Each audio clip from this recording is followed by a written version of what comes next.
Oh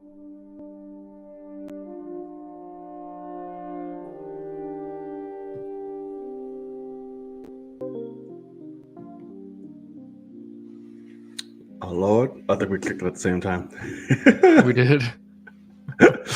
What's going on, everybody, and welcome back to the Film Cave, episode number 92. It's your boy Knight. What's up, everybody? Logan here.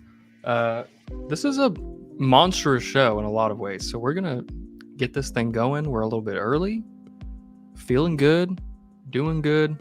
Let's get it moving. Yes, sir. I want to thank y'all so much for joining us, whether you're watching here live and or on playback. We love you. We appreciate you. We appreciate the support. And another way you can keep showing that continued support is by hitting that thumbs up. Really helps the show reach a lot more people. Hit that notification bell because you want to be reminded when all episodes drop. You got to make this a pattern in your life. But most importantly, you got to hit that subscribe button, man. It's free, simple, and easy. And we'd appreciate you all so much if you did it. All right. My head is pounding. I don't know why, but I'm going to try my best to power through this here pain. I believe in you, good sir. Thank you so much. I'm not believing in myself right now, but it's all right. Are you ready, good sir? Let's get it going, man. Also, what up, Brooklyn? I feel like we haven't seen Brooklyn in the chat in a long time. I feel like I don't know where he's been. Brooklyn, unless he's just been But welcome quiet. back. He He's popped not up quiet. because it's opening tip. That's why. It's game night. That's true. So That is he's true. popping up, and Lakers are playing the Warriors. So that's why he's here, I'm sure. To go a good LeBron, a good little cheer. But all right, let's get into the show, y'all. So, for those of you who do not know, me and Logan are a couple of what, good sir? Let the people know. Fucking nerds. Couple of fucking nerds, man, which means we talk about film any and all goddamn day. And it's fun. But sometimes, you know, we wanna talk about other things. We feel passion, we feel love for other genres out there. But of course, film catches us in the act every goddamn time. Because why? She's a jealous ass bitch, man. Because she's a jealous ass bitch. I look so goddamn orange You and don't red. look orange. It looks like it on mine. I look insane on my end. Maybe it's just, I don't know. Who knows? All right. So, yes. This particular fashion in which we go about this here. Wait. I did this wrong. Did you? I did. That usually comes after the fact. And my computer and my laptop's acting slow as shit. Oh, good. Maybe we'll get a freeze and a crash at some point. It's looking like that. Because even on my end, the music is dragging. It's not Oh, really? flowing in this bitch. Yes. Shit. It's going to be one of those shows, y'all. And everything is taking like 10 years to respond after I hit it. Got you. So we'll see. All right. It's out in the world, motherfuckers. So now there's a particular fashion in which we go about There you go. out there in the world. Good sir. Do you want to tell the people what that would be? Would be traditionary fashion, my friend. Yes, it would. And in said fashion, sir, what do you have for us? Yeah, nothing too crazy, but we did watch some movies this weekend, and Nice. that would be Ex Machina. Haven't seen Ex Machina in a long time. And I was going to say at all, but say what? oh no, I saw it in theaters for sure, but I hadn't watched it since theaters. So watch that again. Damn good movie. It's anytime you deal with AI, we're gonna lose. Like it's kind of the whole point. So we definitely lose, but it's a damn good movie. All the performances are great. Love that one. And then we also watched First Man. Have you seen First Man? No. See, I figured. Love First Man. Super weird movie. Neil Armstrong was a very interesting dude that had a lot of shit happen in his life that sucked. So far, not the movies I imagined you'd be watching, but Like what? What'd you expect? I don't know. I was just expecting something. I don't know, in the spirit of Halloween or just something different. I don't I know. It just mean, felt like it was well, different. yeah, I mean, like Uh, Sunday morning we threw on Hocus Pocus and Nightmare Before Christmas, but like I wasn't watching those. They're all just the kitty on. stuff. Got it. Yeah, they're just on. Um, yeah, because I'm not a horror guy. I'm not going to sit there and throw on any stupid shit. Mhm.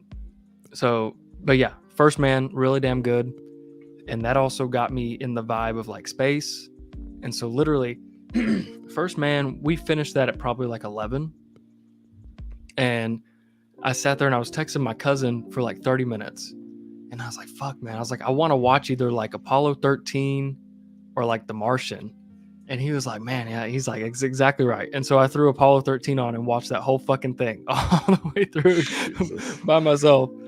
But yeah, fucking great. Both those great movies. I've seen Apollo 13 way too many times to where I don't need to see that one again for a while. I can say that. Be honest, I But don't think I've seen Apollo 13. are you kidding me? Yeah, never cared.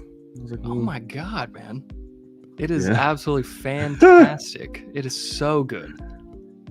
I'm sure it's Ron Howard, right? Yes, Tom Hanks, Yeah.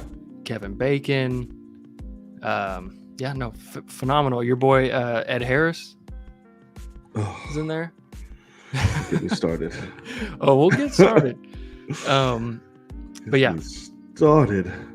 Okay. but yeah, that's what we did this weekend. What about you? What do you got? What do I got? So, two things. One thing you just kind of briefly mentioned, but doesn't need to be like a whole thing. But, a lovely trailer dropped that had everybody on a very meme-worthy and spazzing out type of feel because it was just so ridiculous, but looks just great. Okay. Megan. Haven't Actually, the watched it. trailer for you haven't watched? Oh my god, you're insane! Watch it. What the fuck is it? So it's the latest from James Wan and Blumhouse. Oh, okay. Both have produced it. I can't. You just have to watch it. It's one of those trailers, just like what the fuck. But it looks so damn good and fun, and like it's gonna be creepy as fuck. Essentially, it's just based around, like we said, an AI. Oh, really? Right, based around the AI that is meant for companionship.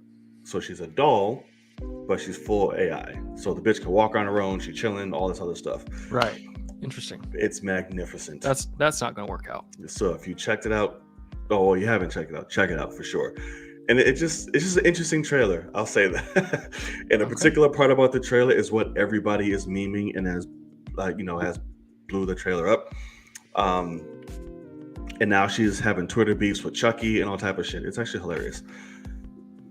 Yeah, you heard correct. All right. Yeah, you heard correct. Oh wow! Did you see what Kenya just put? Yeah. See. So it's a full thing. Okay, It's I got you. Full thing. Yeah. So Kenya might be in a surprise if you hear some strange ass door knocks, or whatever at night. It's time to go, brother. I'm gonna pass. Yeah. All right. What do you got? I didn't know if you were gonna talk about this. Let me check in your. Do you want to talk about? I think that's gonna be like a full thing. Oh wait, what? Black Adam reviews. No, I didn't even read anything about that. What? I mean, I'm not reading any reviews. I'm just talking about like that Rotten Tomatoes number that come out. I mean, it ain't looking. Oh, see, I mean, I saw that, but I also see that it's getting Snyder bombed, but I don't know what the truth is. That's why I'm like, I don't give a shit. You can't get Snyder bombed by press only. It's not like it's the audience thing. Oh, it's the full thing. Got you. I thought it was both aspects. Nobody's seen it yet, so they don't. That's the whole thing. Is the Snyder people will love this to death, from what I understand. We'll see. But yeah, it ain't looking too hot. So it was one of those things where I've kind of anticipated this. Basically, the point is, like, I know you don't care about Rotten Tomatoes, but when I see the, straight up critic number, I'm like, okay, this tells me if it's a good movie or not. And it doesn't look like it's a good movie, but I'm guessing it's going to be enjoyable. like I'm gonna guess this is like a Fast and Furious type of completely stupid, but The Rock fucking people up type of movie. So I get that. That's why I don't give a shit about Ultimate, because I don't agree with that at all. About like well, if them critics that's the think thing though, it's is gonna be a good movie. you I'm like, care, like, but that's the thing is like I can watch a movie and say that was enjoyable, but like holy shit, I can't believe they made that horrible fucking product. And that's why that number is true. Like I don't know what Fast 9's number is. Let's look it up right quick. ow, fuck. Any guess? Bet you it's high. Okay, no. So 59%. Okay, I was gonna give it like maybe 60s. Yeah. So as of right now, which much different. There's like 250 more reviews for Fast 9, but Black Adam is lower than that, which is not good because Fast 9's terrible. Yeah, Absolutely no. terrible. But we'll see. I mean, I've just felt this vibe ever since they started spoiling everything, and The Rock like went so fucking hard with his campaign behind this. I was like, oh no, the movie's not good. Like he has to go this fucking hard before anyone sees anything, and they have to spoil the after credit scene. It's like, oh no, this is a Morbius all over again. So we'll see. I obviously still have my tickets. We're gonna see it Thursday night. But man, if this actually isn't great, WB DC still on that struggle chain, man. It's like, come on now. We'll see. Like struggle companies when it comes to certain aspects like genres. We're kind of known for being ass, and we'll just kind of sticks to that, even if it's not so fucking bad.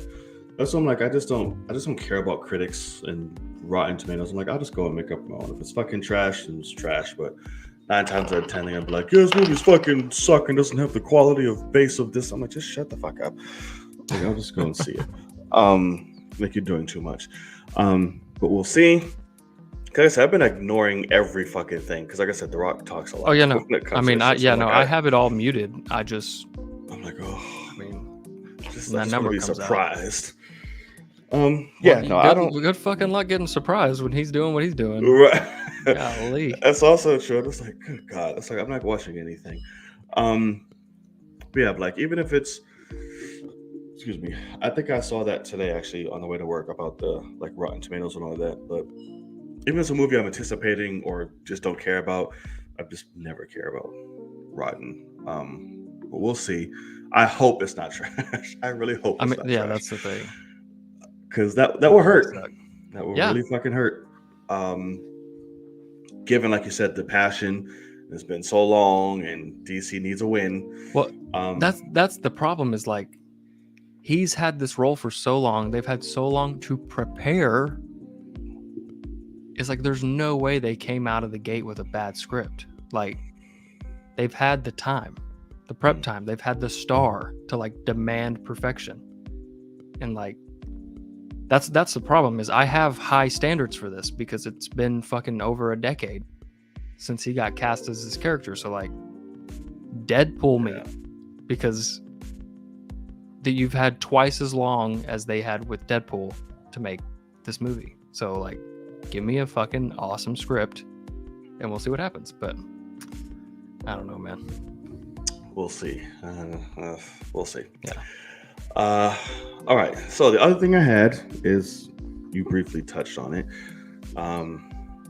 It has been confirmed the good old Indy of the Jones will also be playing the Ross of General. For Thunderbolts. Right. Right. Which I'm like, and I believe I tweeted about this. I'm like, I'm sure Harrison Ford will be fine running around grunting about superheroes and shit. But Ed Harris was right. That's what I mean, man. There. Like, right there. And I'm like, and he's still a mobile ass, old ass man. That's correct. If fucking Harrison Ford sneezes too hard, production is shut down. So I'm just like, he's gonna have to be standing the entire movie. I don't know. It just worries me. And now we're gonna get, Red Hulk, Harrison Ford down the line, and I don't know. What are you thinking about this? I mean, no, I'm right there with you. I just like Harrison Ford is a phenomenal actor, obviously. The problem is the guy is so successful that he doesn't give a shit about anything anymore. It's just all about a paycheck. Like that's the whole point of every single project that he does. And Literally, somebody's immediate response to that is, well, every actor is all about a paycheck. And I'm like, correct, sure. But like, I don't know. I do not get excited about seeing Harrison Ford in anything because he's not going for an Oscar. He's not going for a good script. He's just like, I'll fuck around and, how much you gonna pay me? Like, that's why he goes to Star Wars Celebration. That's why he goes to, D23 for Indiana Jones. Like, he's getting fucking paid for those appearances and all that kind of stuff. So when I see this, I see a guy that he's going to show up. He's going to do exactly what he's supposed to do. Not a hint more than what they ask him. People are going to be bringing up comics. He's going to say, I don't know anything about that. Yeah. I mean, like I just immediately see, like BD from Comic Book always at like premieres takes comics and like tries to have the star sign them. And like, I just already know that Harrison Ford will have not even seen whatever book BD brings to him. Like, he does not give a fuck. He'll never be in pajamas, I bet. Like, he will do facial capture for whatever Red Hulk eventually looks like. It's gonna have to, right? And but he will never do any of the motion capture bullshit. He doesn't care about the fandom. He doesn't care about the end product. He's just gonna show up and get paid. So yeah, I see many other options like an Ed Harris. I think he would be perfect. Yes, he would. Which we've spoke about before. I also think Stephen Lang could have been. If they really wanted to fucking good old slang, homie up. Yep. He looks like he could be a goddamn Red Hulk. So like, I could see that. Yes, he does. So yeah, at the end of the day, I'm pretty frustrated because I just immediately. My excitement for the project is much lower because they're just going for somebody that's staying in the Disney family. They work well. They do, all these things. It's like, go for people that want the role. Like, you already know for a fact that he wasn't the one to make the call to say like, hey, I'm interested. Like, oh, definitely not. So I wish that they would go for more people like that. But sadly, here we are. Yeah, it's really horrible. That's not horrible. Let me not say that. It'll be fine. It was unfortunate. Yeah, it'll be fine. And it was revealed today that Scarlett Johansson is also producing the movie. Which is interesting. I'm like, okay. That makes me even less excited. Okay. Yeah, that's what I mean, is like Marvel is somehow, which we'll kind of talk about it later for She-Hulk, but like it seems like Disney as a whole is like it's becoming more of that factory, like keep it in-house, like, oh, we killed off Scarlet, but like we still love to work with her and we want her for this, what's that other like Haunted Mansion or something she's gonna do or something like that, whatever that Disney ride is. And that was the whole thing, was like she had that beef with her contract for Black Widow because it went to Disney Plus, and then everybody was like, oh shit, they're gonna have to recast her like out of that movie, and then she ended up getting her ass fucking paid. She's still on that movie, and she looks like she also was like, yeah, go ahead and throw me on another Marvel shit, like pay me an ass ton of money to be there on set for no fucking reason. It's like, okay, we'll do it because you're a big name and we want to keep you happy. That's what it kind of seems like. And I wish they would fucking go for those people we don't know about, man. Like, I don't know. They're one big family, and they want to keep it within this shit. So I'm like, we'll see. Thunderbolts, ever since the lineup of the team, just had me like, so we'll just see how it goes from there, I guess. But like here we go. So like what Kenya just said. Do I think Salma Hayek has read any comics? Do I think she read any comics before she got cast? No. But do I think she is the type of actress that like really got into it and liked the idea? Yeah. I could be wrong. I'm not saying I'm not wrong. I'm just saying that Better chance than Harrison Ford. That's what I mean. I could bet you $1,000 openly right now, and I don't even have it, but I know I'll win the bet. If we're talking about Harrison fucking Ford, this is a guy that's been Han Solo for 50 years, and if you ask him any Star Wars question, he's like, I don't care. Yeah. Like, it's fucking out. I just did it for the paycheck. Yeah. I mean, and that's the thing. He is great in The Force Awakens. Mm-hmm. He's actually great in his cameo in The Rise of Skywalker. Like, for what he had, it's great. I fucking hate the movie, but like him showing up, it worked. You know, the execution was there. And yeah, I mean, Harrison Ford gets paid, and I can't blame him.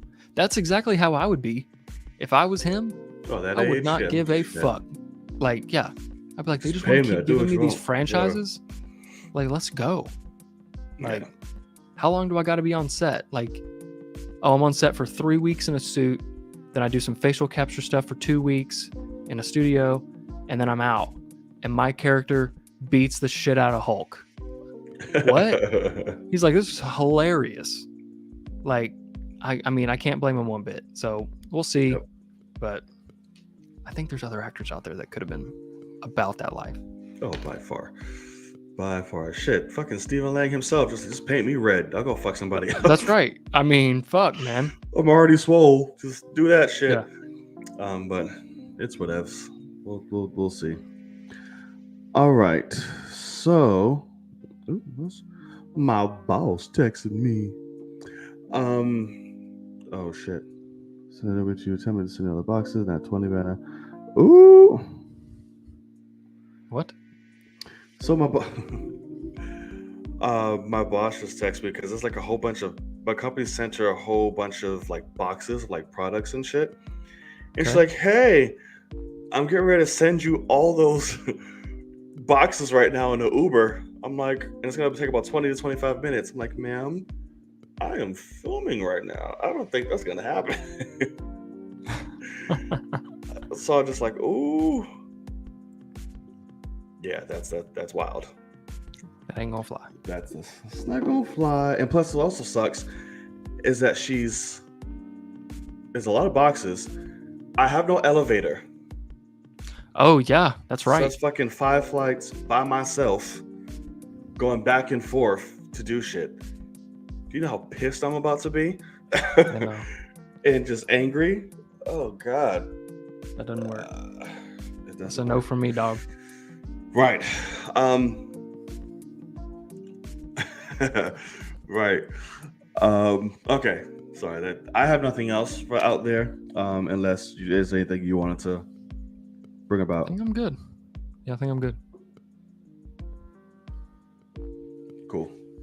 Did she say, "Oh, well, you're fucking fired"? Can you imagine? Well, don't come in. All right, so that's gonna do it for out there in the world. Sorry, that threw me off. I'm just like, that immediately just put me in a damper. Right. Excuse me. That flight of stairs cannot be good. It's not good, and not to carry these boxes. I don't know how fucking big they are. Someone has to do multiple. Oh my god. Anywho, they can't even. So like, wait, hold on. So somebody's gonna come drop something hurts. Off. Yes, fucking Uber. Oh, she's Ubering the shit to you. Yes. Okay, so I would have said you need to drop him a $40 tip and have the motherfucker help me. Like, that's wild. I love how she's like, you obviously don't live on the 5th floor with no elevator. Like, Anywho. All right, so that's going to do it for Out There in the World. If you feel like there's anything that we've missed, please let it be known in the live chats. and or playback, as we like to. Did I say playback again? I feel like I did. Or did I say playback? I might have been right. Okay. But yes, as we like to peek in the comment section every once in a while, so let it be known there. All right. We have what did I just do? We have a lot to talk about. There we go. I was like, what did I do? I'm fucking up right now. That really threw me for I'm hitting the wrong buttons and shit. I'm like, what the fuck? It's funny because my audio is messing up at the same time, so it's like we're both just like flustered. Talking. I was like, what's happening? This is a technical difficulty episode. I might have to switch to my other headset here. All right. I saw. Well, let's start off with this. We have a lot of universe building that was dropped today, and that is the Reeves verse is getting an expansion. So we have the sequel to the Batman, and we have a whole bunch of spin-offs and series based off the lovely Rogues Gallery, it seems, of the Batman, which we have Penguin, we have the Catwoman show, we have, what did I always mention? There was like Clayface. Correct. Yeah. It was a Scarecrow, and a few others, I believe. Let me pull it up now. Do you have to see what exactly that it is? Let me see. Matt Reeves.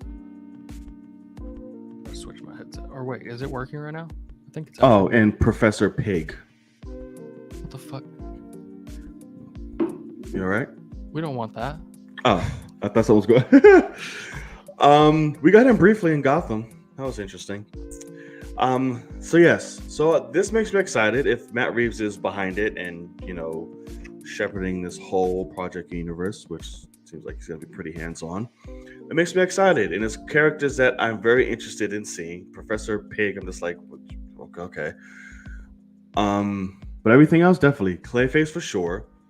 Scarecrow, definitely. And all the rest, we'll just see what he does. I have faith in him. So let's see. How are you feeling about it? I mean, it's interesting that, like, we're not getting this, like, none of those characters were in the Batman, right? And I don't want them to be, but it's also just interesting that, like, we're just kind of announcing this. So I kind of just have to see, because it also sounds like similar to what we were just talking about with Disney or whatever. Like, hey, we just have somebody just made an ace in the hole over here. What else can you do, Matt? Because we need some wins. And he's like, I mean, shit, let's fucking build it out, I guess. But we'll have to just see. I hope that they use the Batman and not, like, I don't need a Scarecrow movie or like the Penguin show series, not movies. Well, that's what I mean. Same thing. Like, I don't need a Scarecrow by itself, especially when he's not introduced in a Batman movie. Like, the Penguin is exciting because he worked so well off of what was built in the Batman, and like, it just, it was fantastic. So, and people will watch that. But like, this sounds like it could be similar. Obviously, it's not the same thing, but it could be similar to something like Agents of S.H.I.E.L.D., where, like, it's connected. And, like, that's kind of all we get. And it's like, but is it if he never meets the Batman?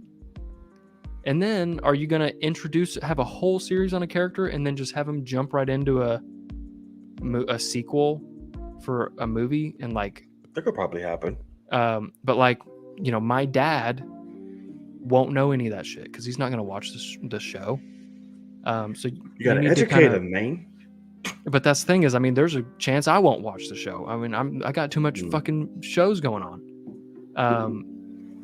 So I don't know. It's an interesting decision, but obviously, anytime there's world building, as long as Matt Reeves is literally the one thinking of this stuff, like, he's the mind behind it, I'm like, okay, at least that quality will be there, is my thought. But I mean, hell, we don't know. At the end of the day, I know his, he was going to do a Gotham PD show It was. that kind of got flipped around and has become something new. Because even he didn't like his idea after a little bit. So we'll just have to kind of see. But definitely cool characters announced. I mean, I can't say that's not, those ideas aren't good. Except so we'll just see. Pig. I'll pass on that. But come on. He can be very dark because he's a really fucked up, gruesome individual. I mean, I don't know shit about him, but I just immediately am like, you're gonna have Robert Pattinson's Batman say like, Professor Pig, that he's over here and he's doing. I'm like, no, shut the fuck up about that. Like, he's basically a fucking butcher in a pig's mask. And crazy. It's interesting. Yeah. Yeah. That's what Kenya said. That's wild. It's interesting. I'm here for it. I don't think they're not going to get Robert Pattinson to be jumping all over these damn shows. You'll probably get a cameo of him or Bruce, or while somebody's having a conversation on the street, you'll see Batman like jump over a building or something. Yeah, I see that. Right, that type of thing. Which still can be cool. But it's just, I want more establishment and want the Batman 2 to be out first, because right now, Robert's Batman to me isn't any of that. Like the jumping through buildings and the flashing and this and that. That's what I mean. Yeah, that's a good point. Going against all these people. So I'm just like, he can't handle that rogues gallery. Like, you're going to set all them up right now. He's dead. Like, legitimately, that's just, I mean, the way that he runs into shit, he needs to learn over time slowly. And like, by the time we see him in the Batman 2, he's supposed to have 7 more fucking villains. Like, I don't know. A lot. We'll see. All right. I think so. We're moving on for that one. We'll see what happens. Only time will tell. Abandoned went back, right? Only time will tell. Let us see. Okay. So, I saw a little movie. Oh, yeah? Over the weekend, which I know you did not. But did Kenya see it, or is he about to run out of here? Because this motherfucker's all about horror and everything. And he just won't watch. He better have seen it at this damn point. But the saga came to an end. Halloween ends. Debuted in theaters and on Peacock, starring the Curtis Lee of Jamie. He gone. Oh, we'll do like a wave, or I'll text you when like we're done. I know, yeah, exactly, man. What are you doing? I don't. And he's like Mr. Horror guy, like, hey, to see all this, and then fucking. I've been busy. Okay, that's never watches it. Oh, what did he say? It comes. He said his boy getting married. I think this weekend he's getting married, so been helping him. I guess that's a good excuse. But also, you were supposed to see it Thursday night. I'm like, not like you don't work Friday. I fucking know you were here, but that's all right. But anywho, all right. So this is spoiler discussion because Logan's ass isn't gonna go see this. I already know some stuff, so let's just. I want to hear your thoughts. So fucking. This is the thrilling conclusion to the over 40-year fucking setup that we've had and the end of their modern day trilogy. So this essentially takes place 4 years after Kills. Okay. With everyone essentially, I don't want to say moving on, with Laurie at least moving on and not letting fear run her life. Okay. Of the events of what happened after losing her daughter and everything else. So she lives with a granddaughter. She bought a house. She has like no weapons, no traps. She's like, I'm just gonna live my life and not let fear run me. And Michael hasn't been seen in 4 years after it all happened. So this movie eventually ends up mirroring the original trilogies of films. Okay. So it was me watching this movie. When I saw a certain thing, I already knew which direction it was going, and it automatically made me just kind of like, okay. I might even know what you're talking about, but I want to just hear what you. So essentially, Michael Myers is basically not in this goddamn film. He's in it for like 5, maybe 10 minutes, if Are you like? that. Are you being legitimate when you say that? Oh yeah, I'm being very legitimate. Michael Myers is barely in this goddamn movie. What the fuck are they thinking? So what happens is at the beginning of the movie we see this. We're introduced to this kid named Corey, who's a babysitter on Halloween night, a year after the events of the first film. And he's just babysitting this little asshole of a kid. And the kid's like, yeah, fuck you, you're a horrible babysitter, yada, yada, yada.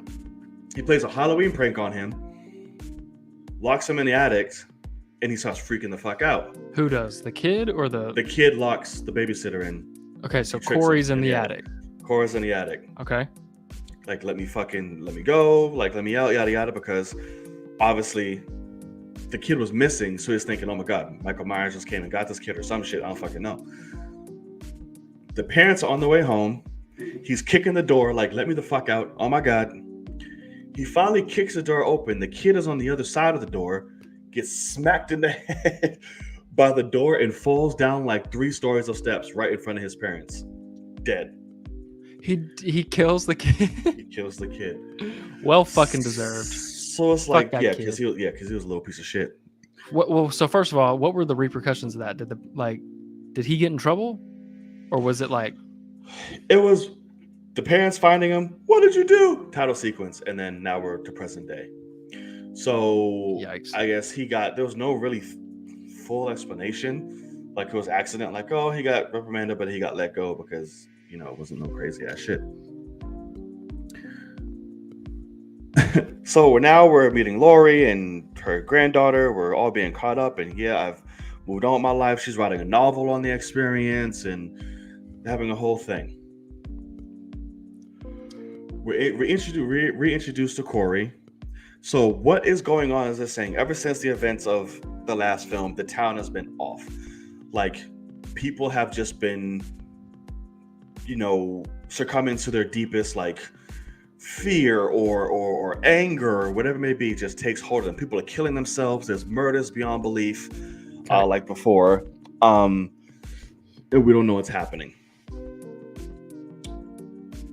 Corey's coming back, and then he gets bullied all the fucking time because he's known throughout the town as like, yo, you killed that fucking kid. Like, holy shit, like, you freak, yada, yada, yada, yada. Okay.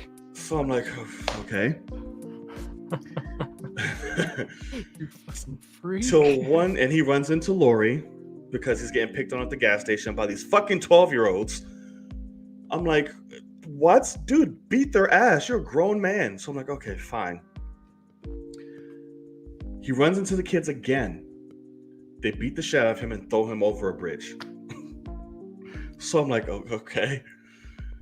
And all of a sudden, off frame, we see him getting just dragged along. This homeless man is like, oh shit. And we see him getting dragged into like this little like sewage drain. So I'm like, okay, I'm imagining this is Michael. Mm-hmm. And then he wakes up. He's in the sewers. Like, what the fuck is happening? Tries to leave. Michael grabs him by the throat. Does not kill him. He's choking him for like 20 minutes, but he's looking dead into his face. And all of a sudden, we get a transition of Corey, like the kid falling, him being traumatized, and all this other shit. Yeah. So basically, Michael is imprinting on this man. I'm like, oh, okay. And lets him go. The kid, Corey, ends up falling for Lori's granddaughter. So they meet and they're trying to, hook up, and he's cute, yada, yada, yada, because he works at a car garage, a tow, whatever the fuck. So he fixes cars and shit and tows cars. Okay. So I'm just trying to find the best way to like talk about this shit. So essentially what happens is Corey just starts having enough. Like it's all building up. People keep bullying me, yada, yada, yada. I'm just about to start killing folks. And that's essentially what he does. He brings somebody else to Michael, has Michael kill him, like a random innocent dude or an asshole in this case. Okay. And when we see Michael, he's fucked up. Like, he's hunched up. He's like, fucking shit. Like, Okay. it's been years. So when Corey brings him a victim, Michael starts killing him. And I thought this was really fucking cool because right now I have no idea where the story is going. So as Michael is killing him, you see him like start like fucking shake up and like get back to his normal self as Straighten he's killing out. somebody. I'm like, okay, that's cool. That's dope. I get where they're going with this. Oh God, then this shit just turned around. Just turned. So, like I said, he's dating the granddaughter. Lori runs into this kid and immediately is just thrown the fuck off. She's like, whoa. So in her words is, I saw evil in his eyes. When I look at him, I see Michael. And of course, the granddaughter's like, you have to let it go. Oh. The granddaughter in this is a fucking asshole. She's stupid as hell. Got it. Going from somebody who experienced the first two movies to being with this kid who you know is trouble. He tells you, hey, I killed somebody, which was the kid, which was an accident. Oh, that's right. But you see him like you're smart enough to know what the fucked up looks like when you see it after what you've been through. Sure. But she's like, fuck it. I want to be out of Haddonfield and my grandmother and this and that and holding me back to the point she turns on her grandmother because she's like, listen, I don't want you hanging with this kid. He's fucked up. So I'm like, you're an idiot. So basically this turns into like the Bonnie and Clyde love story of Halloween. This is all this movie is. We're following Corey the whole entire fucking time. And him and the granddaughter. And let's leave the city together. And he keeps, the more movie goes on, the more and more Corey is killing people. Unhinged, snapping. But he's bringing Michael along with these kills. So it's like, he's like, okay, oh my God, I'm killing somebody. And then somebody else will try to run and Michael will be there. And he'll finish off the other person. Okay, so he's like so Michael is the Robin. Yes, right now. Batman. Okay. Absolutely. Until Michael. Oh God! Until one night, Corey's like, you know what? You have something I want. This kid goes in the sewer and just proceeds to punk the fuck out of Michael Myers.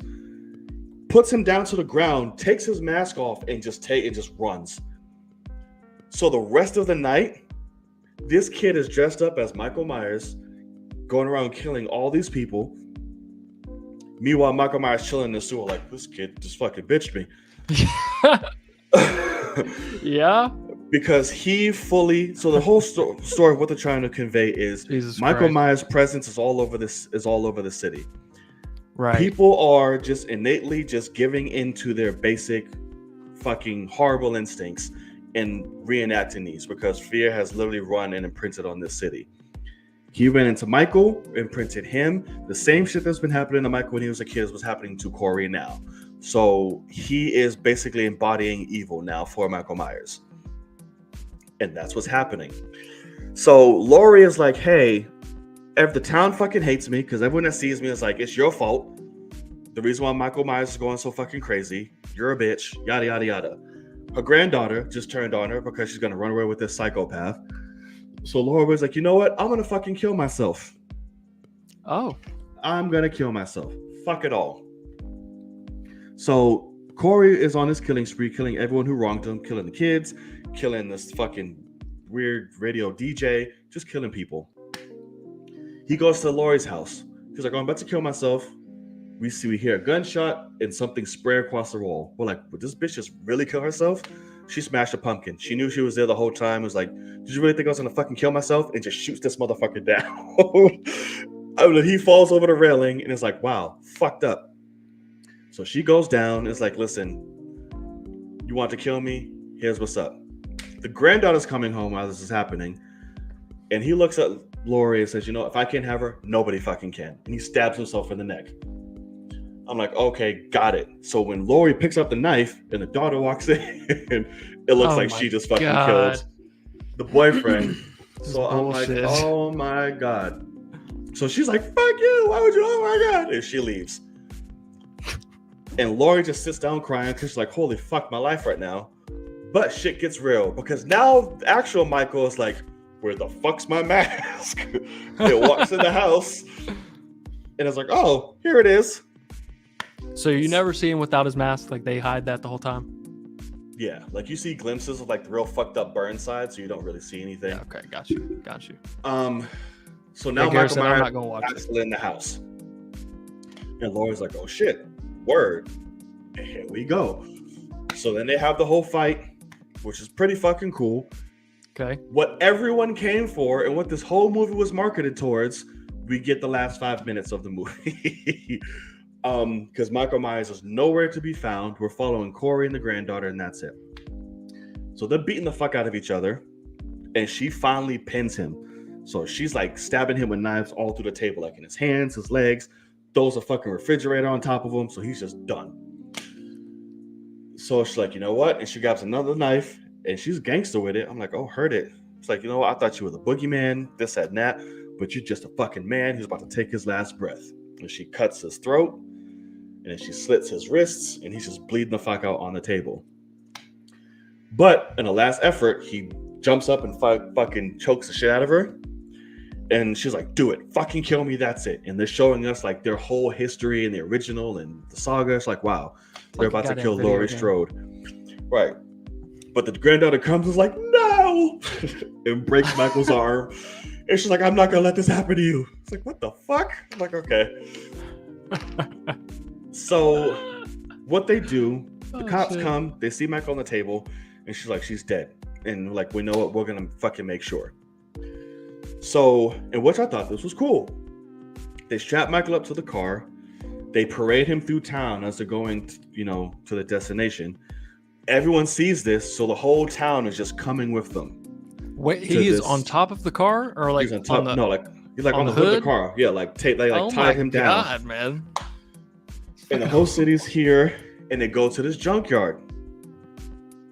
And so they literally said, you know what? Put them on this. So the machine that they used to literally demolish cars and crush them? They got this motherfucker sitting on that. And of course, Laurie is the one to go up there and just push him in. And they grind the fuck out of Michael Myers. Like, just done. I'm like, wow, all right. That's it. So, safe to say, I did not like this movie. Okay. I knew what they were trying to go for, and it emulated the original Halloween 3. But Michael wasn't in the movie fucking at all. And everyone was just influenced to do evil and bad through a frequency that kept playing on the TV.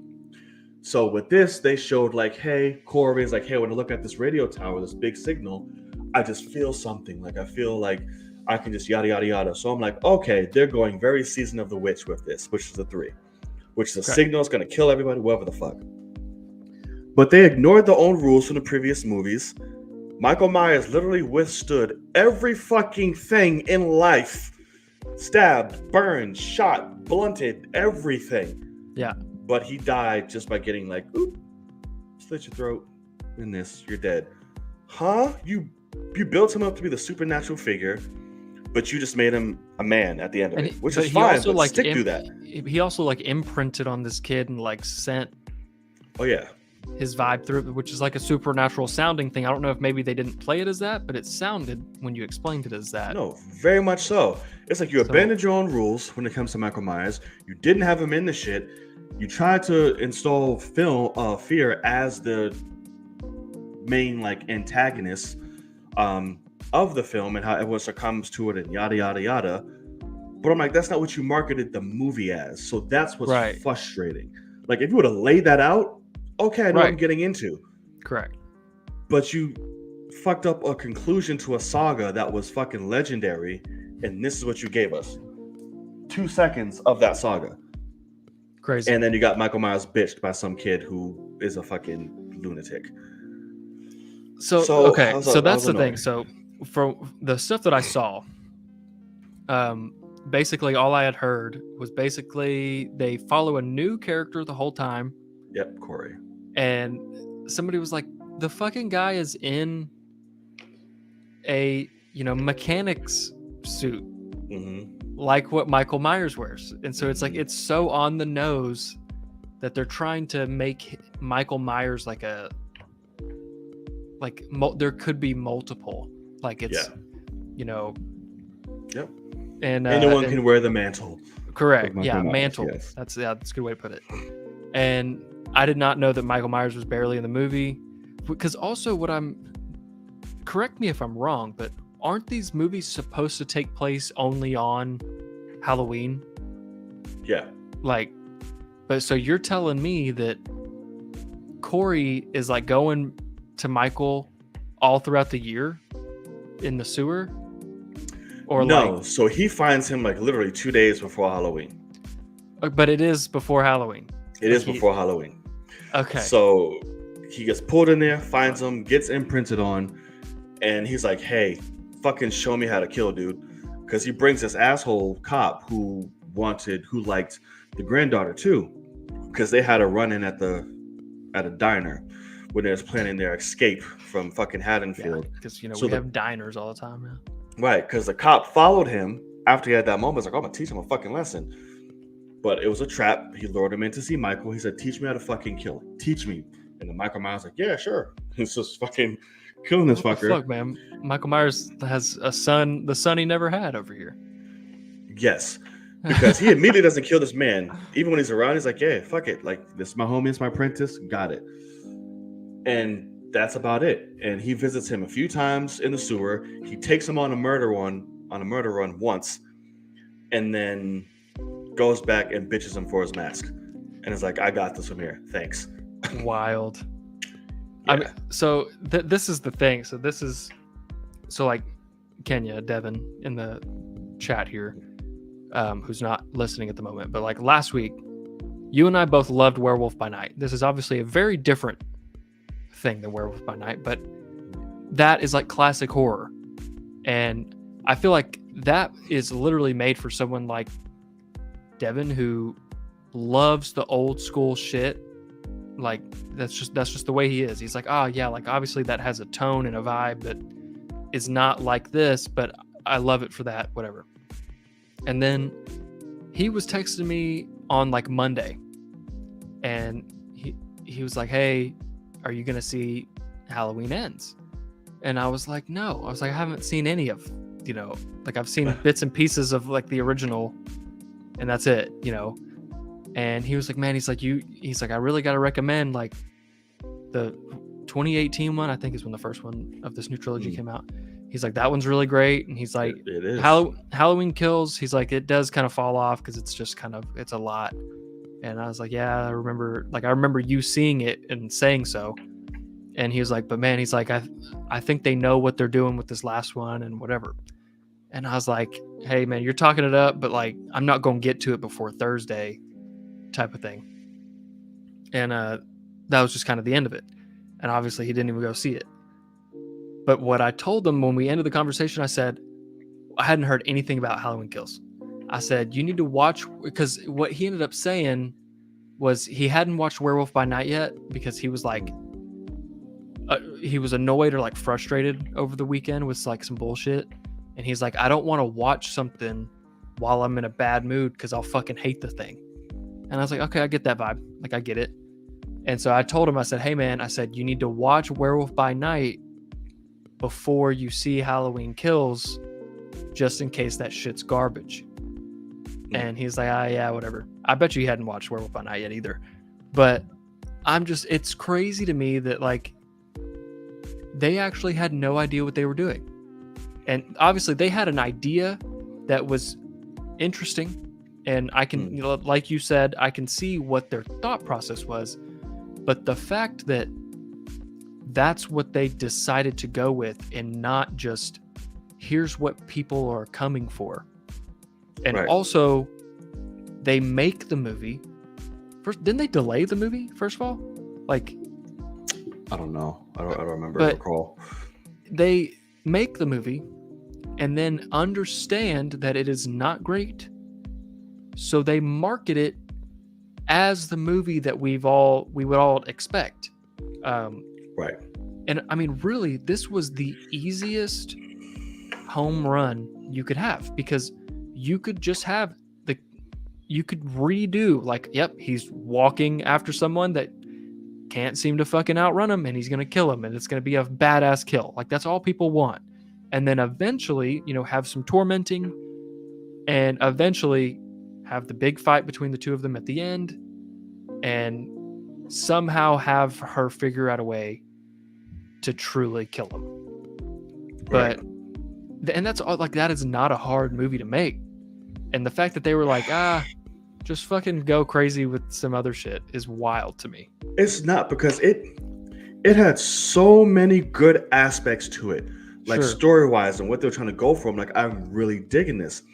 It falls apart with this character as the through line, like fucking Corey. Yeah. We do not need him for as long as we do. It fucks everything up.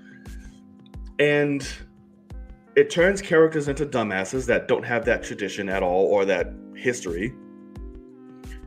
You could have used him in the beginning that you did. Have him be like hey, fuck at the town. I came across fucking Michael Myers. Got it. Hey, dude, here, show me how to kill. Fucking Michael, kill that fucker. Be like, oh shit, I'm back, bitch. Yes. Kill Corey's ass. And like, okay, cool. I have some shit to finish. This movie would have been fucking dope as fuck. It worked. Yeah. Like, because you had so much. Even the stuff with Laurie, amazing. Her personal story was great. So I'm like, y'all just fucked up with this extra narrative that you didn't have to do with this character. And that's what's frustrating. So I don't know. People on the internet I see are fucking absolutely loving this shit and think it's like, oh, it's amazing. The story doing this, yada, yada, yada. I've seen the complete opposite. I've seen both. Like 90%, literally everyone but Adam Havlack that I've seen hates this movie. And that's interesting to me. Yeah, but I'm getting both. Like, listen, I guess it makes sense. That's you. But here's the thing. I know you don't care about Rotten Tomatoes, but just to let you know, so the critic score's 39%, so that's dog shit. Audience score over 1,000 verified ratings, 57%. So not great. And I mean, at the end of the day, man, that's also true. It's like they had good ideas and they even executed certain things well, but like, the idea to have a new lead character, like you could have a new supporting character that does some things and whatever, but like that sounds like a legitimate lead who has been in almost no marketing. Like, he should be on the poster. He should be a big face on the poster for what movie you're marketing, and instead you just get surprised by this. And so that is where, like, I bet you the movie is not even as bad as you think. Like, it's honestly not. Like, if I watched no trailers and went into it, I probably could enjoy it more because I didn't get the false, marketing campaign.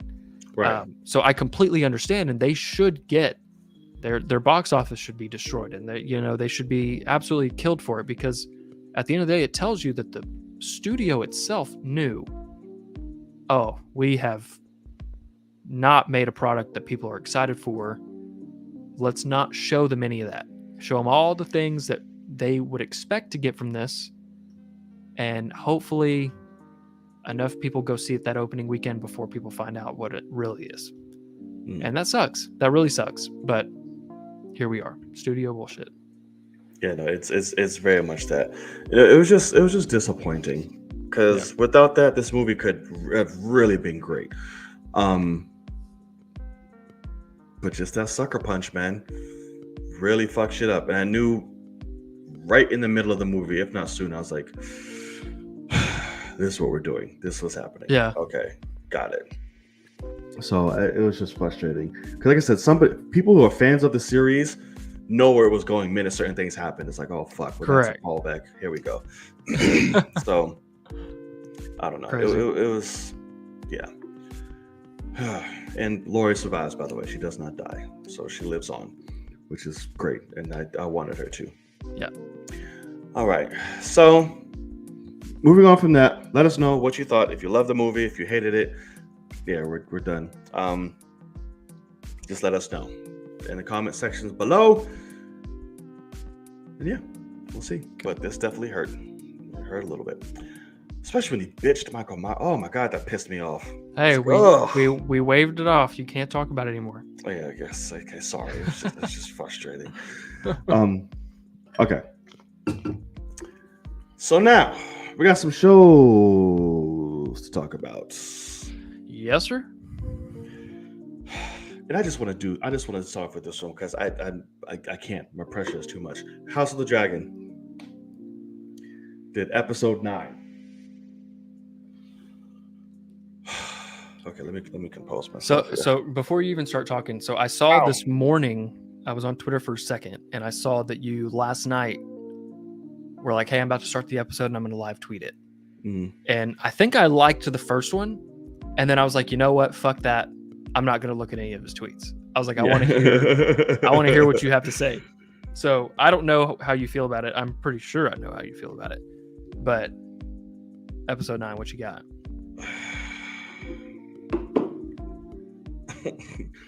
Okay. So it comes up, immediately follows, hey, King's dead. Immediately I'll see where the fuck her name is, Alicent. There you go. Was like, hey, nobody can know this shit. Who the fuck else knows? Rally up the shady ass crew. Do we need to do a full recap like you know just did of the movie? No, just give me your review. What? No, we don't, because like you can talk about points. That very past. Yes. Like talk about because here's the thing is just for anyone that's watching this, like John is hook, line, and sinker fucking despises Alicent Hightower, and it's fantastic. Yes. And this is her episode. Yes. Her first goddamn words out of her mouth. The king said on his last dying breath, it was only me to hear that Aegon should be. I was like, oh my god, bitch. I was like, that's not what he's saying. It is pissing me off because everybody and their goddamn mother didn't have the brains to be like, bitch, I don't believe you. So but they can't say because she'll kill him. Fuck you. I don't give a damn. You mean to tell me this woman who has been well known to all the fucking houses, I don't agree with Rhaenyra being heir. I'm sorry, she'll be the son. I don't agree. Get that vibe. Like there are so many people that are like who was it in the episode? But hey, I'm the only one that heard this motherfucker say this. But like there's Rhaenyra was or Rhaenys was the one when she went to Rhaenys and was like, I know you probably won't believe me, but in his last time, and Rhaenys is like, oh, of course he did. Like, is really like the vibe that she puts off. And that's the first person that, besides the guy that gets fucking Hulk smashed. Fucking Leyland, was like, no, bitch. Yeah. No, I stand firm to this. All of you fuckers, because your crazy ass daddy was leading in a crew, blah, blah, blah, behind your back, doing all this shit that you just found out your goddamn self because you wanted to believe in good old daddy. He spoke truth. Fucking Sir Cunton smashed this man's head onto the goddamn table for speaking truth, while the commander of the King's Guard is like, this shit is not he's like, I'm out till y'all figure this out. Right. And goddamn Otto, here we go. No, fuck it. We gotta kill Rhaenyra. We gotta kill everybody. We gotta make sure can be no ties. Aegon is the heir. I was like, oh man, I want everyone to die. What? Her whole entire side. These Hightower fuckers, everyone in the green needs to die. I hate them all. Okay, so I gotta ask you then, how do you feel? We're just gonna skip around with this, but how do you feel about the ending? So Rhaenys busts out of the ground. Rhaenys should have killed every single fucking one of them. Like, so here's my question. She's going to live to regret that. Yeah, exactly. So like, are you upset? Like in a way of, I'm talking about writing now. Like, do you like the decision of having her bust out of the ground and then not kill them? Or like, how do you feel about that whole scenario? Because we all, okay, bitch, die. You did all this to make a statement be known. You had the moment right there. You showboated, like, bitch, killed a bunch of people. This is my fucking answer. Yeah. And you just said, okay, bye. No, burn them all. Yeah. Burn them all. And now you have this crazy fucker feeling himself on the throne now, because Mommy Dearest was like, it was his dying wish. It was not, bitch. So now he believes in himself, and we already know he's psychotic. Yep. Aemond is like, yeah, fuck this crazy lunatic. But you know what? I'm about to take his ass out, if not anybody else. You know he's plotting, so I'm like, fine. But okay, Otto and Alicent just going at it together, trying to find Right. Aegon first. Now we have fucking White Worm over here, who this bitch just became something, just the eyes and ears, because she has spies all in the fucking castle to let people know what's going on, while fucking Sir Limpa Jerk-a-Lot is over here telling the queen, like, hey, he about that feet game. he's a regular day Quentin fucking Tarantino, apparently. Yep. And now he's like, hey, I can get rid of all these fuckers if you want me to. Just let me know. Just show me your feet. I got you. Yeah. And he's like, take the socks off. Right. So as I've been thinking, I was like, does this bitch know that's a thing? And she's just doing it? Yeah, that's correct. Because that's what it looked like. No, yeah. No, it seems, because that's the thing too, is you have to think about the time jumps that we've had. This has been going on for years, where he is doing things for her, and she's letting him jack off looking at her feet. Right. To where he even doesn't have to say it anymore. Like, she immediately knows to take her shoes off, put them up on the table, and he gives her a little bit of information, and he's like, little head nod, that means take the fucking socks off, you dirty bitch.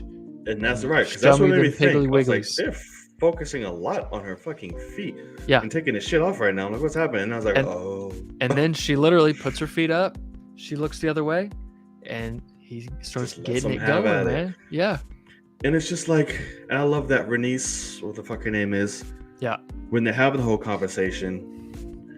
But I was also at the same time, I was like, shit, what did you just plant in her fucking head? It was like, you didn't Right. see yourself on the fucking throne, yada yada. I was like, why would you say that? But she was a gangster this episode, Renice. I No, fucking for sure. loved it. Yeah. I loved it. She should have killed them, but I loved Right. it. So But, that's the thing. So like the faces that Alicent makes once Aegon's like, what's up, everybody? yeah. That face that she makes, I think, is her realizing, holy shit, no, I have not thought about myself on the I'm throne. an idiot. Yeah. And I just fucked up. Because everyone knows that Aegon is not going to be a good ruler. He's just the only option, because it's either Rhaenyra or Right. the firstborn son. And so she's like, he has to be it. And or my kids die. So it's very interesting, because Rhaenys is like, hey, maybe you should have played the game for yourself and not for your spoiled ass kid. And so I feel like I see that face when she's like, she's kind of iffy, and then she ends up smiling anyway and whatever. But then when it comes to Rhaenys and the writing, yeah, no, man. It's like, yeah, fuck. Yeah, she's like, motherfucker, man. Right. Like you're that emotionally fucked. But with Rhaenys, it was funny for the like behind the scenes thing the writers have after the episode. So the Rhaenys thing does not happen in the book with the dragon, apparently. That is completely, and they even talk about, they say, basically, this is our, Green Council episode. It's all the Greens. We have one dragon rider that's not on her team in King's Landing, and that's Rhaenys. So we needed her to have a big role in this episode to have a little bit of back and forth, but it's obviously heavily toward Alicent and her people. And the writer's like, basically, while we were writing the episode, we realized that we needed a big moment at the end of the episode, and Rhaenys seemed like a perfect opportunity for that. So we just had her bust through the bottom and have this unbelievable moment. And he's like, and a lot of people are going to be upset, but she makes the decision to not kill them. And it's like, yeah, because you did everything that character would do besides the obvious thing, which is, I'm going to make a massive statement. I'm going to kill a bunch of, innocent civilians. And then I'm going to show everyone that they're corrupt. This is a coup, all these things. And I'm going to fucking murder them on the spot to save the world. And instead you wrote it as she just needs a big moment, and then she's going to dip out and go tattletale. And it's like, nah, like you should have taken, like, you're a warrior, you're a dragon rider, Right. and like you're protecting your grandkids now because both of your kids are gone. You're like all these things, and it's very, very interesting. And they're coming for your fucking kids and grandkids and Right. shit, bitch. You just And so that's the thing, is they will massively regret, Rhaenys will massively regret not doing that. It makes no sense whatsoever, logic wise, but they try to play it off as, because Alicent jumps in front of Aegon and Rhaenys is like, like, I'm a mother, I've lost my kids, let me not take that away from her. It's like, but the problem is, you take a shit away. You kill them both of them at the same time. that's what I mean. So like, this is terrible to say, but legitimately, a parent, the worst thing in the world for a parent is to lose their kid. Right. The best thing in the world in a horrible situation is for a parent to die trying to save their kid. Like, that's where the honor of it all that kind of stuff comes into it. So it's like, if anything, I almost would have liked it if Alicent ran off and left Aegon there, and Rhaenys sees him alone and realizes none of them believe in this coup. And it's like, nah, like, let's go to war and let's show them what a real family's like. Because Rhaenyra's side is legit. Like, it's her uncle, husband, Daemon. Like, that's family. It's, her bastard kids with Rhaenys's granddaughters. It's obviously Rhaenys and all of Valyria over there. Or and so it's like, it has what Alicent and Otto have. No one else on the Greens have that, where they kind of just like, oh no, like you fucking get it. And even though we see differently in a certain way, our end goal is the same. And so like, they're about that. And so I could see that being a little bit better, but they really played Alicent in this episode as like, she just truly thinks that she's doing the right thing. And no, I don't want to kill Rhaenyra. I just want her to, say, to bend the knee. That's all I want. And, Otto's like, we got to fucking kill her, which he's right. If you're going to do this, you better kill all them. Anybody with a dragon. Like, I don't know. But the episode's great. It really is a really good episode. It's slow. And, the whole Aegon missing thing, I thought was literally 15 to 20 minutes too long, to show that he's into some shit and he got taken captive by some prostitutes. Like, right. With kids spread out all across the city. Right. Because that's the thing too, is for us, we already knew that. Like, we had been told, like, he's raping women. He's, out doing shit he's not supposed to be doing. He's been doing that for a long time. Right. Because he was jacking off in the window like 12 years ago or whatever is when that was now, or something crazy like that. Yeah. And so it's like, who knows what he's been doing. So yeah, it's a really good episode though. I'm just honestly, now I'm very excited for this finale, because I'm guessing it's obviously mad with that already. Why? What do you mean? I'm just mad we're at the fucking finale already. I'm like, Jesus. I can tell you right now, I'm furious that they're not even going to start filming the second season until April. That is horrible planning. I mean, did they really not expect this to be successful? That sounds about right. Fucking all Game of Thrones take like 25,000 years to fucking I don't know, man. Making film. But they don't have to do that. Like, they could have already been prepared. But anyway, yeah, I'm very excited for next episode. I think we're gonna get some shit. I think so too. Like, it's gonna be not fun. But heavy Rhaenyra, heavy Daemon.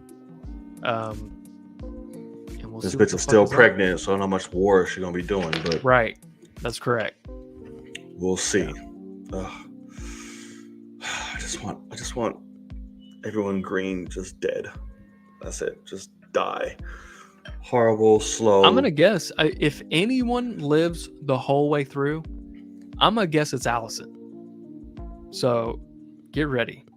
It's gonna be frustrating if so. Everyone fucking dies with this bitch. Because Oh my God. I'm more excited for, like, I actually hate Otto more than Alicent. I hate them both. So like I'm excited for when Otto dies. Like that's gonna be a fucking great death. Yes, it will. And I hope it's slow and painful. And, I don't want no just fucking Dracarys ass fucking Yeah, no. quirking over it. No. Yeah. Rip his spine out and like swing him from like a chandelier. Yeah, or I some want shit. the I don't dragon to fucking know. just peel him, and just like Oh yeah. Oh. it'd be fucking great. Or just have him die by lizards. How ironic. We'll see. I don't know. Put him in the fucking Komodo fucking pit. I don't fucking know. Let's do that Komodo shit. dragons? Yeah, Komodo dragons. Did I say kimono?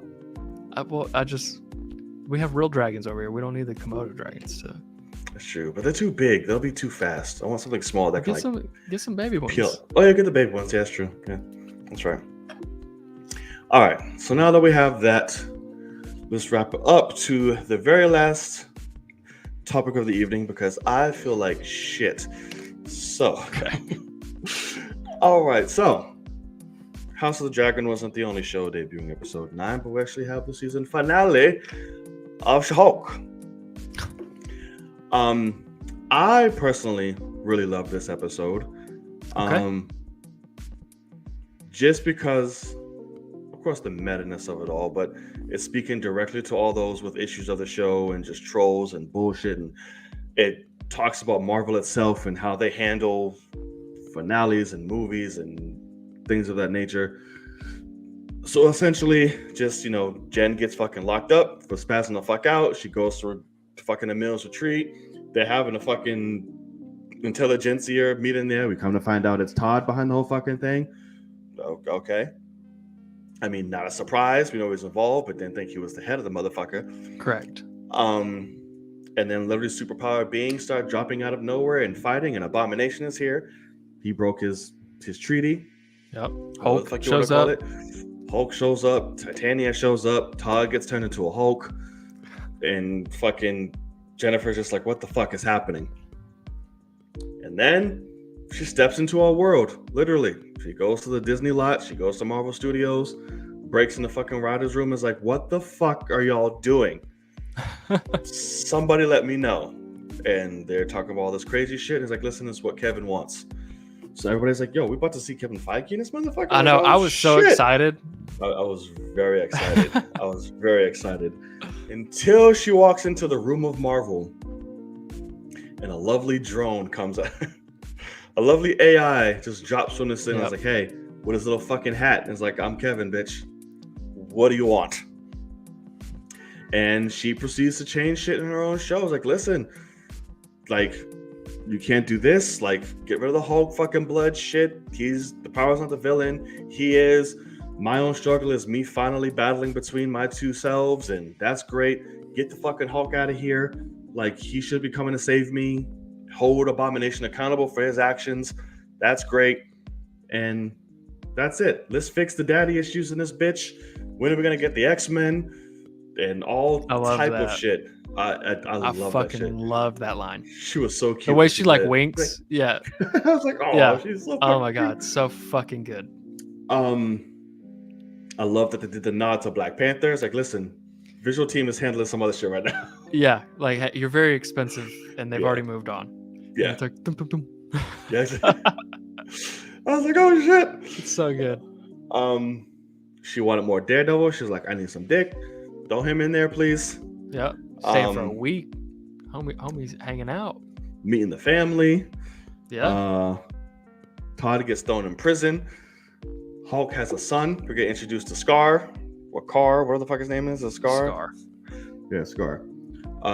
Which I feel like they're going to go back and give us, they'll start off with the movie and then continue from that point of meeting Scar to the family, and shit goes crazy from there.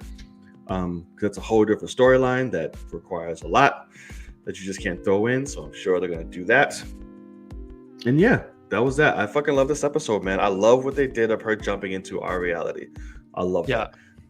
Calling out the shit that Marvel does wrong with their own writing. How everything is so formulaic. Well, most they're all the same. All that. Yeah. I gotta fight my fucking reflection. I gotta fight the other me. and all type of shit, which I really loved. How did you feel about the episode? Yeah, I mean, so the idea of the episode is legitimately fantastic. Like, Yeah, having her jump into our world and take control of things, and whatever that may be. which she does in the comics. Yeah, correct. Yeah. I think it's all great. My real problem, to be honest, is this kind of, if we want to go meta with it, this makes me think of The Last Jedi and how Mark Hamill's to this day is like, I hate what Rian Johnson did with Luke Skywalker in The Last Jedi. That's not who I thought Luke would be, and all these things. And he's like, it was, completely against my being to play the character that way. But I had a job, I had a director, and I followed, and I did a great performance. Like, he's phenomenal in The Last Jedi. Right. And people use that, like, whenever I'm arguing with somebody about The Last Jedi, they always bring that up. And I'm like, guess what? Mark Hamill is not a fucking writer. Right. And he just proved to me that he would be dog shit at it if he tried. Like, sorry guys, but I'm not interested in seeing 40 years later a guy that ran off and did, hid away from everyone, and he actually is just the same fucking dude. Yeah. That doesn't make any sense. Right.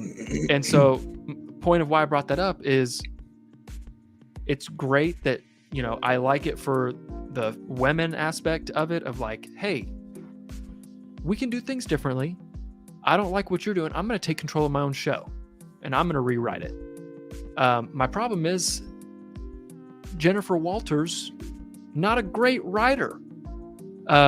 She just ends all the storylines abruptly, and that's just the point of the episode, is the meta-ness. Instead of giving us the meta, because it's also such a short episode. Like this, they should have had 15 short. More minutes, very short. Even just 10, to have her fix her story and then show up, and even have her like be like, I know the spoilers, and like, I know he's gonna come try to punch me right now, or like whatever. She can just kind of, she could be meta with that because she fucking wrote it and she's starring in her own movie. Like, that was my problem. Was at the end of the day, She-Hulk literally went from my second favorite show Marvel's done on Disney Plus to much further down the list, because nothing from the previous 8 episodes matters anymore. Like, we have built over many episodes this blood storyline, and yes, it's campy and it's been used a lot, but guess what? Y'all have told this story this whole time. Like, you should do something with it. And it could be a small aspect of it is like, we were expecting the leader and things like that, but really what this episode did for me is show that Marvel still massively struggles with ending their shows. Like, their finales have really struggled for many of them. And this kind of just shows it, because not only do they poke fun at it, but they just let the character abruptly end it all for fun. And it's like, no, I don't like any of that. Let's just start from scratch. Like, now everything's good. She's got her job back. Like, everything's fine. And it frustrates me that, like, if anything, like how she says, like, Todd's the villain, not, the Hulk thing isn't necessary. Todd's the villain. It's like, okay, then Todd and the sex tape scene should have happened 2 or 3 episodes ago, and we should be feeling the aftermath of what has Todd done to me over time, and like built the character out. But instead, we just open up on, hey, we're gonna go get these guys back. I can charge them with this and this. And that's the other thing, is like, everybody's like, you have much more to worry about than those people that did so much illegal shit, and we're lawyers. It's like, no, you need to go after them. Like, nobody's gonna charge fucking Todd for what he did in episode 8. Like, it's revenge porn, it's stealing blood, like, it's all these things. Like, he full blown admits to all this stuff, and And so I don't know. It's very weird to me. I mean, I think they're still getting prosecuted for all that. They weren't. Not until she fixed the show. Oh, gotcha. You know what I mean? Like, now he's getting arrested for it all because she fixed the show. Right. But, and that's the thing too, is you could also just fork it up and say, well, no, that's the point, is for the finale, the writing's terrible. And it's like, that's a pretty cheap way to say, like, to get past the idea that this writing's, you know, like Hulk just shows up and it's like, that is so dumb. And that's the point. But like when you actually go watch the episode again, you realize that it's kind of all been that way. Like the other lawyer lady that works at her place is like such a bitch to her. And she's like, no, you're not going to help me do all this. And she's like, no, crazy Hulk woman. She's like, you just went batshit and you fucked up. And it's like, Jesus, how about you help her out? Like you obviously need to go be her counsel, and instead no one's there to help her. Like not even her best friend is there to help her. She's just like, take the plea and we'll go home and I'm going to keep my job because they pay me well. Like all this shit. It's like the writing's purposefully bad. So at the end of the day, and don't even get me started on the Scar thing. Like that fucking reveal of he's just like, hey guys, got a kid. And it's like, what? It's my son. This is what they came to get me about. And like, not only that, but because like Kenya was talking to me, which obviously I always understand that comics are different than the MCU and all these things.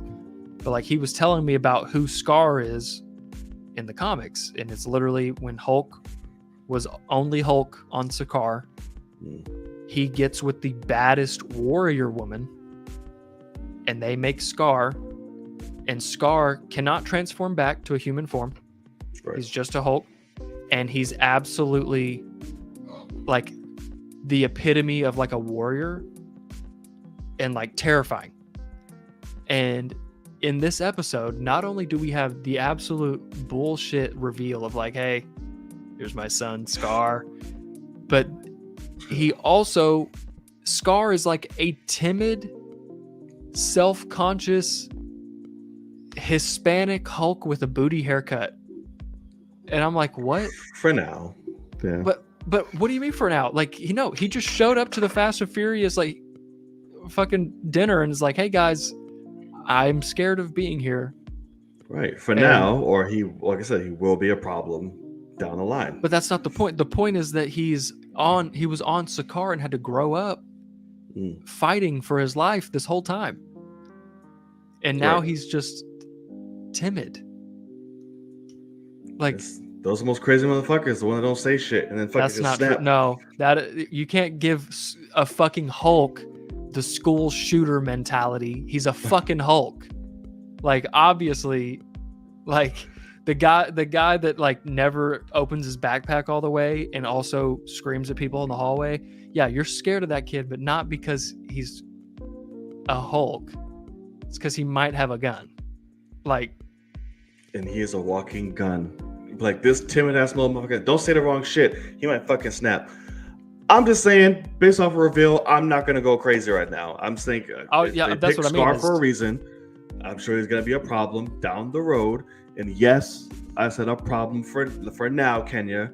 I know you're scarred from all things Hulk. I know you need a hug, but he's going to be a problem. Well, and that really they would have introduced him if he's not going to be for his storyline. But like the way they introduce him, you just think that's fine?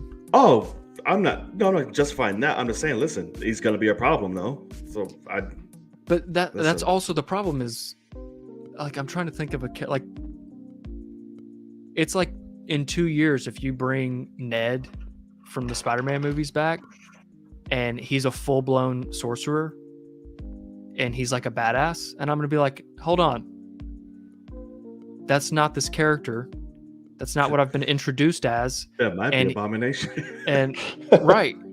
And so I at the end of the day, like, I am not afraid of Scar at all. He's a short little bitch of a Hulk. He's literally the size of what Todd's Hulk form was.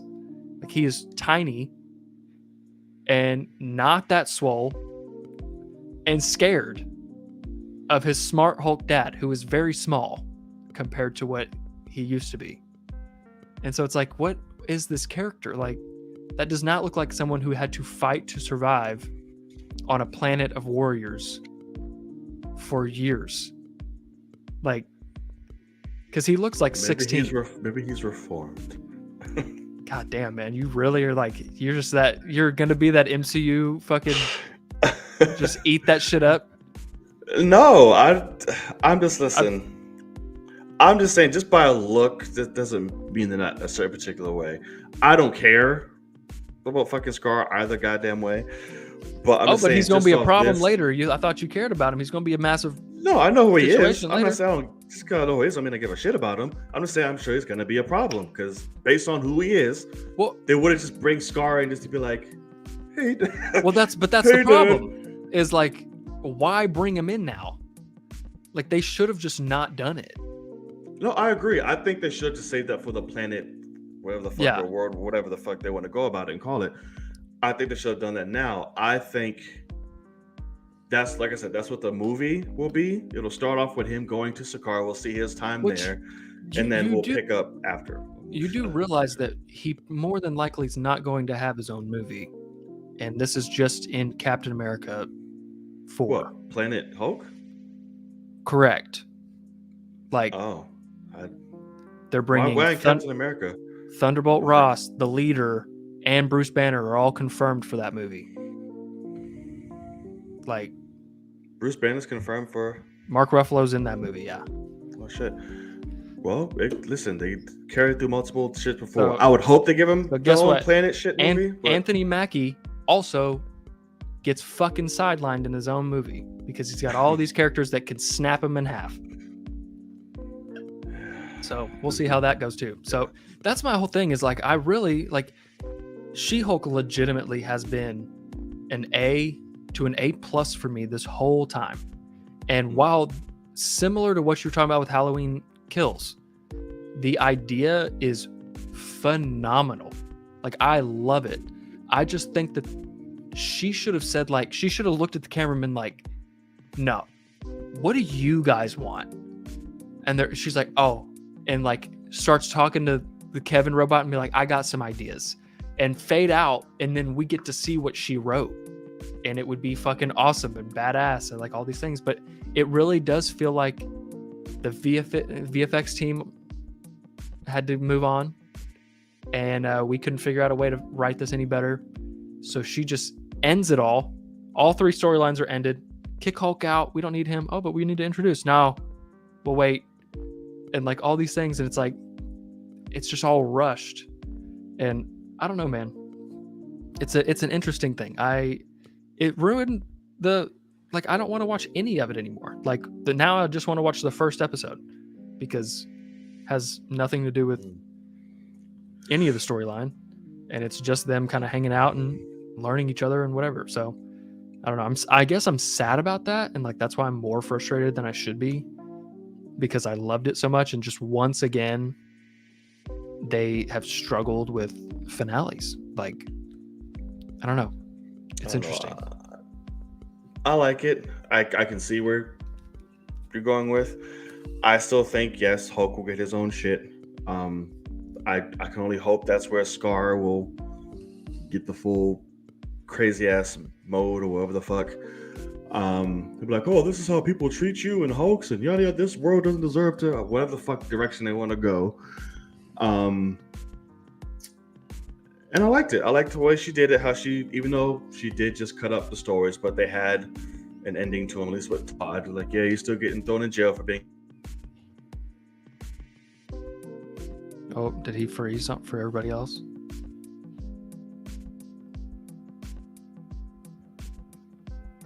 Yep, he froze as fuck. Oh, hey, there he is. I hear you. I don't see. There you are. Okay. So what were you saying? He gets thrown in jail. What? He gets thrown in jail. That's great. Josh should have died. We should have saw him die on screen. Unbelievable. Right. We should have seen him die. Abomination got held accountable for doing this thing. I'd expect him to have a huge part in this anyway, in the finale. So yeah, I was sad, and we get to see more Daredevil. So I was happy with it. we'll see. Look forward to seeing her on the big screen and It ain't happening on the big screen. They told you it's not happening. her own movie, maybe. I think she'll No, definitely she pop up in said. others. He said, "We'll see you on the big screen." And she said, "Really?" And he's like, "No." You think She-Hulk's not going to pop up in anything on the screen from here on out? Secret Wars. Yeah, I'm going to say she's definitely going to be on the big screen. But that's the point. Is that's 3-4 years? Like, that's 25 projects from now. She'll pop up before then. To where like Kevin's telling the truth in that fucking show. No, she is a series, a Disney Plus character. And if she's in Secret Wars, she'll get fucking cut in half or something horrible, and they'll just destroy her.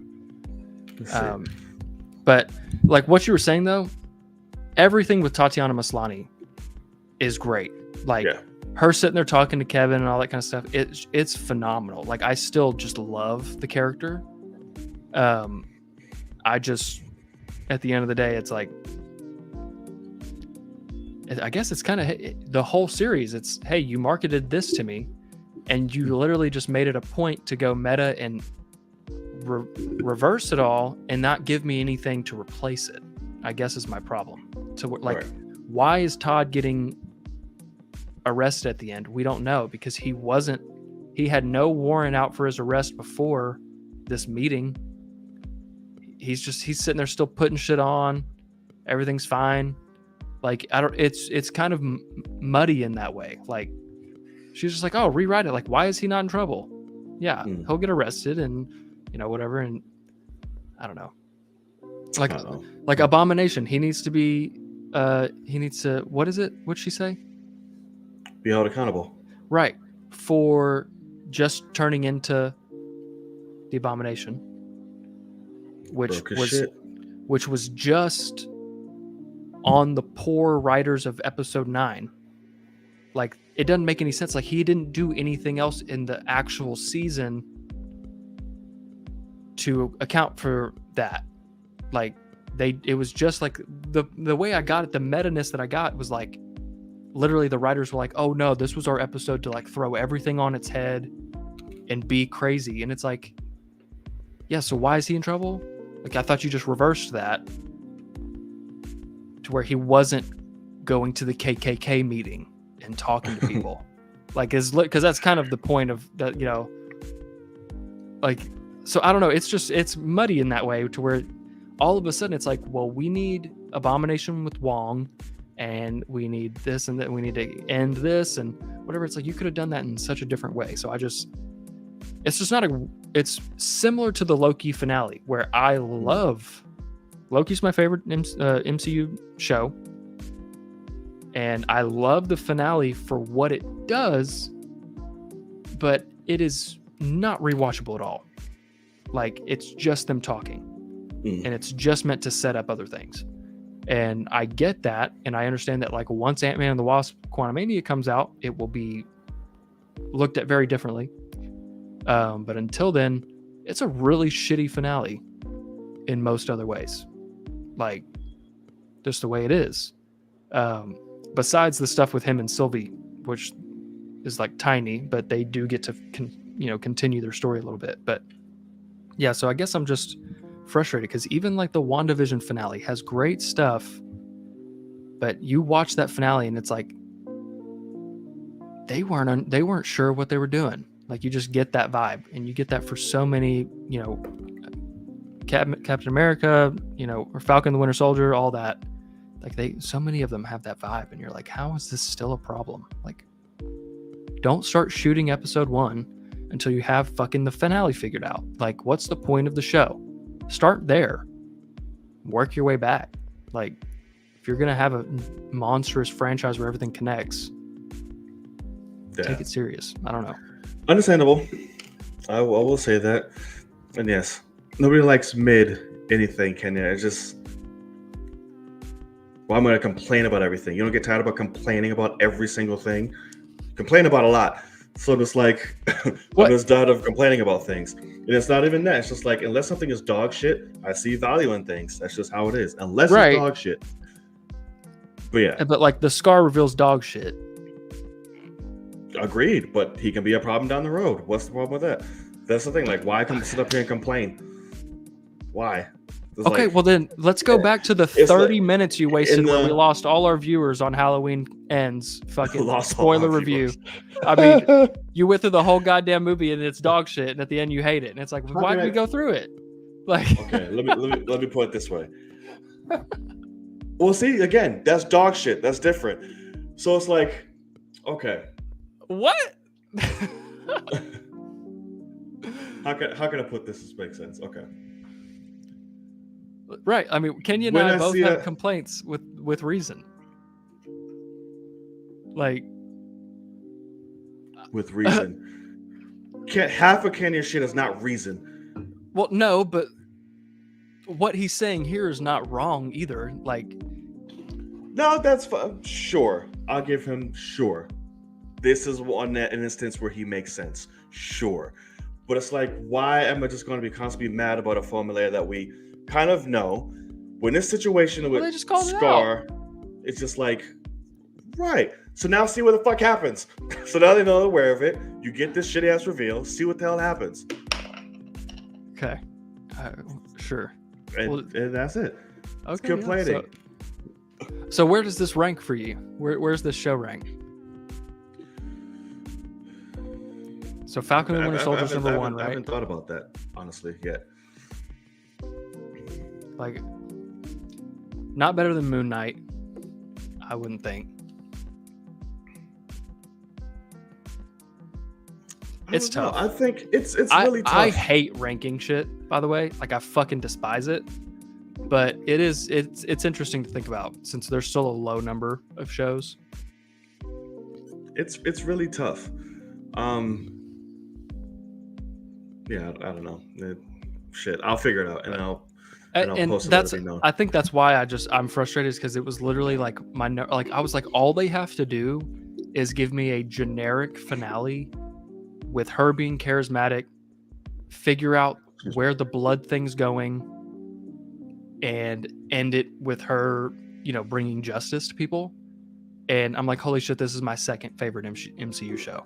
And instead, I'm like, what they did is awesome. Like, I think the meta-ness is fucking great, but there's no show. Like, every storyline that was set up is not finished. They just they just forget about it. Like, it's literally like the Spider-Man just like, oh, poof.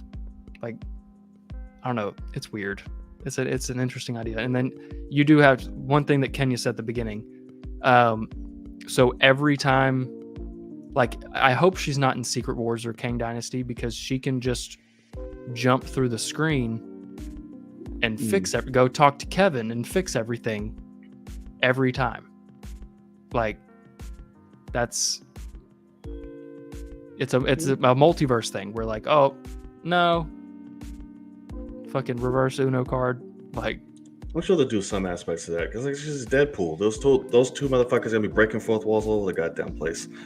but I don't think they'll probably, do it a like, lot, but then that's the thing though, is now you have the instance where it's like, okay, why didn't she do it? Like, she has the ability, so if everyone dies, she should reverse it. Like, she can go talk to Kevin. So like, it's an overpowering, it's a lot of power. And I could also just see her like looking at the camera one time and saying like, if my name's not in the title, I'm not allowed to bust through the screen. Like, contract says I can't bust through. And like, you could save it. That's true. That'd be cute. Yeah, exactly. It'd be adorable as fuck. But like, There will be. And no, so I wouldn't say anything was shit. So you're definitely gonna hear me complain about something, Kenya, for sure, when it's warranted. I don't complain nearly as much as you do, but if it does, I'll be like, hey, this was dog shit. Like I said, if it's complete dog shit, I'll say it. But if there's something that can be found good in it, I'm going to say it. I don't see what is confusing. I just don't accept and just be like, oh my God, the world is over. No. So what he just said here though is true. So like with Thor, why didn't Thor give all the Avengers the power of Thor like he did in Thor Love and Thunder? Like, it would have saved Infinity War, everything, nothing, none of that would have That happened. would have been badass. Could you imagine that shit? That's what I mean. It's like, oh Yeah. shit, you just have that power, and it's like, wait, so you let everyone die and be dead for 5 years, and you could have turned everyone into a Hulk or a Thor and fixed this? And it's like, yeah, but I didn't think about it. It's like, you fucking dumbass. Like that's where we're at. Is this thousands of year old God is a dumbass? It's like, great. I'm glad that's where we're at. No, right. It's just And absolutely. Again, point. But again, I point out shit about Thor and Thunder. Love and Thunder. That's pretty good and fun. It works too. Like I said, you could do both. I'm not just sitting there dwindling on Christian fucking Bale. Great. The time that he's in it, fucking loved him. There's still aspects in it He's that fine. work when it comes to Jane and them. He's fucking great. That work with him and Jane. That's not when it's not forced and just thrown in there. There's definitely aspects of it that's good and fun. But I'm not just gonna sit here and dwell on that shit like my life is over. Do you know the daughter's name in real life? No. Or in the movie? No. She just they just call her Eternity. So that's no. Yeah. My coworker just brought this up because he saw Thor: Love and Thunder like opening weekend, and he came back and he said, I fucking hated it. And I was like, hey, me too. And he went and saw it again, which he's kind of known for this. Hey, me too. And after he hears anyone's opinion, he'll like flip to the other side because he like wants to be a problem. And he came back and was like, I saw it again and I love it now. I think it's great. And I was like, really? Like, what do you love about it? And he's like, well, it's terrible, but I had a lot more fun with it. And I was like, okay. But he randomly, this was either yesterday or the day before, he was like, hey, isn't the point of Thor: Love and Thunder that Thor is thunder and then the daughter is love? And I was like, sure. And he was like, no, like her name is Love. The character's name is Love. And I was like, what? And he did a quick Google search, and yeah, the name of the little girl is Love. And I was like, that might be the stupidest thing I've ever heard in my entire life, where like, I thought she called it just Eternity. like, yeah, I was like, in an eternity, and he was like, no. And I was like, wait, so you're telling me they announced the title of this movie way before it was written? And like, just kind of last second, they were like, it doesn't have to do with Jane. We're going to name the daughter of Christian Bale's Gore the God Butcher Love. And that's how we're going to bring this all around. It's like, Taika, man, like, Taika and Harrison Ford, just lock arms, go get that check, and don't give a fuck about your product, man. Y'all have fun. That was Taika's I don't give a fuck movie. That's like correct. that was his flex movie. It's like, oh, I just can do whatever I want. He's like, watch, y'all will all love this shit. And that hurts. So what does that have on Rotten Tomatoes? I'm always intrigued now because it's a flip of the coin on what Rotten Tomatoes, bullshit of it. Yeah, so it is fresh with a 64%, and the audience score with over 10,000 people is 77%. And like, I call, like, that's fucking horrible. Like, that's why we keep getting dog shit. It's crazy. I don't know. I've seen worse. It's like, but I won't. If anyone hates it, won't argue that either. But You've seen worse, but like not something from with that budget, with that much importance, with character, like Morbius is probably worse. Probably is, probably. But the thing is that Morbius wasn't set up prior as a completely different character, and they've ruined him. They just made him shit. Like, that's where, like, it actually does hit harder. It's so bad. Like, I could probably find more enjoyment out of it because I'm like, they're doing something different. I don't care about this guy. It's like Venom. Like, Venom 1 is terrible, but I can find enjoyment in it because it's a brand new character, and I'm like, okay, they're just making stupid decisions, but this is how he's set up. Then you get to Venom 2, and it's like, oh God, like, they took it to the next level. But like with Thor, like Thor in Infinity War is the most knowledgeable character in the whole fucking movie. And then that's right after Ragnarok, where he's throwing kickballs off the wall and hitting himself in the head. And it's great. And it's because the Russos were like, hey, we saw that movie and we are fucking reversing it. like that was like Hemsworth has spoke about that. He's like, I wanted the comedic, and they said he's not comedic in this movie. Like, that's not what we're doing. That's not our story. And he's like, oh, okay, I guess. Right. And both gendered well. It was only when Love and Thunder happened that we went very, very, very off the rails, I will say. I disagree. No. I still saw Ragnarok. That was great. I still saw a little bit of Ragnar and Infinity Thor, but greatly toned down. I mean, so yeah, like, literally, okay, cool. But he was still in there, jokes and all that. Yeah. But like I said, Love and Thunder there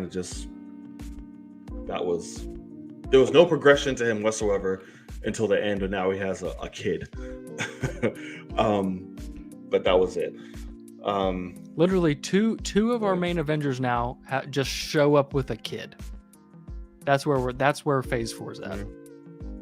I mean, it is. We're setting up young Avengers, man. Oh God. We're setting up young Avengers. There's gonna be never mind. That's kind of impossible. But yeah, I guess that's just what's happening now. So everyone gets kids, and the next generation of heroes. Is that really? That's really where we're at, though, because we're gonna have a young Captain America with that kid that can't play basketball. We're gonna have a young Hawkeye with Haley Steinfeld. Young Ant-Man with his daughter. Young Thor with Love Eternity. We're going to have young Hulk with Scar. Ironheart. Like, we're just going to redo the whole fucking shit. Can't give us anybody new. Like, maybe Wanda's kids if they somehow resurrect. Oh, but I say it. Maybe that can be a possibility. We have we have America Chavez. That's correct. Yeah. I think that's it, right? Man, I'm already like out. Like, I'm good with that franchise. Crazy. Oh shit. We'll see. Yeah, I don't like being the guy that is like, I'm getting too old for this shit. But like, because that's what I sound like. It's like, oh, you just hate everything Marvel now. It's like, kinda. They're kind of fucking it all up. Yeah. Like, no, it is not anything like Iron Man 1, Captain America 2. Like, we're not there anymore. Like, after Endgame, we have decided to fucking leave that in the past. And it's sad. It makes me upset. So I'm gonna complain. You've both have been very scarred in the shows. Yeah, don't bring up his name again. I'm just kidding. Who? Scar. Oh. Yeah, we'll see. We'll see where he goes from there. I don't think, at least again, I don't know this for a fact, but I'm just saying I think, would hope they're just not going to show him up just to sit there the whole time, be like, "Hey, Dad," and it's not be a problem. Okay, I just don't. It's quite obvious that they're not going to bring a Hulk in that's not going to smash some shit. Right. My point is, they just called homie from Earth, made him wreck with his human, cousin, fucking almost killed her, just so that they could say, "Hey, you're late on child support, and we need you to come pick this man up." He's really quiet. Like, that's the problem. That's why they just called him. Is like, he's not a problem at all for us, and we actually really enjoy him, but he needs a dad.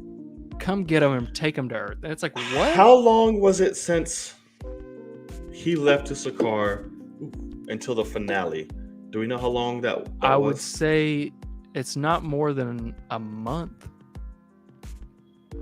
Come on, say, what if he got called there and was like, "Hey," and this will be the movie or whatever the fuck. Like, "Hey, your son is over here wrecking some shit.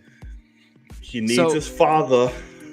So Smart Hulk is going to show up and go, "Hey, big guy, sun's getting real low," and fucking calm his ass down. "I'm about to whoop your ass, son." But he's not. He's Smart Hulk. He's not that does not gonna mean he whoop cannot his ass. Fight and not. He's not. Smart Hulk doesn't mean he can't fight. I don't know why y'all keep associating this man with not being Hulk good because he's smart. would not be the king of Sakaar. Are you? They're not going to go that route anymore. They're going to figure something out with that. He's not. No. That's what I mean. So he's just going to whoop his son's ass. Doesn't mean he has to be a king. But if Sakaar is calling for problems, that means they have no one that can beat this kid's ass. And Smart Hulk ain't it. That's why he called Daddy Hulk. No, you called fucking Uncle Hulk that's teeny tiny. Like, I don't know. That's what I mean. He's still bigger than him.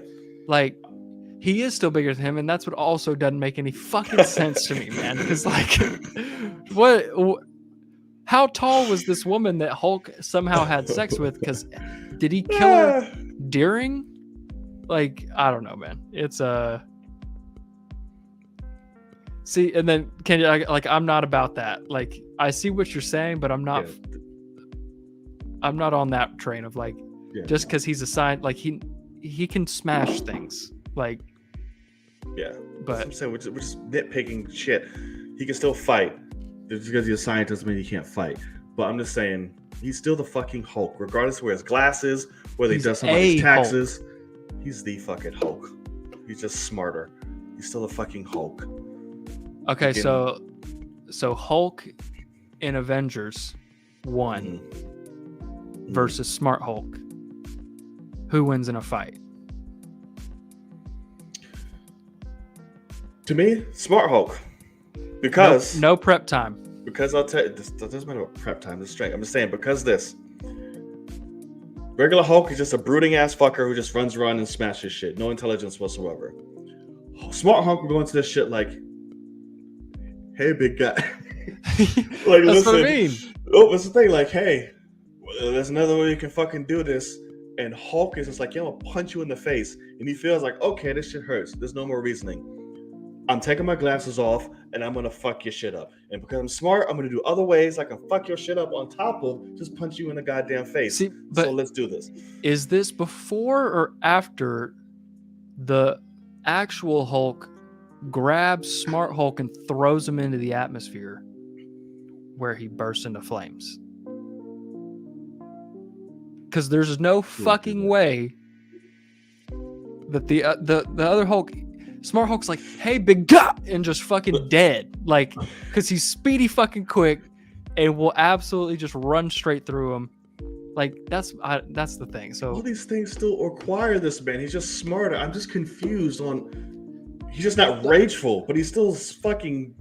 He's still very strong. That's correct. But like the whole point of Hulk, Smart Hulk, all that stuff is like there are levels to this shit, and normal Hulk is bigger and stronger because he gets stronger with anger, and so Smart Hulk is much smaller.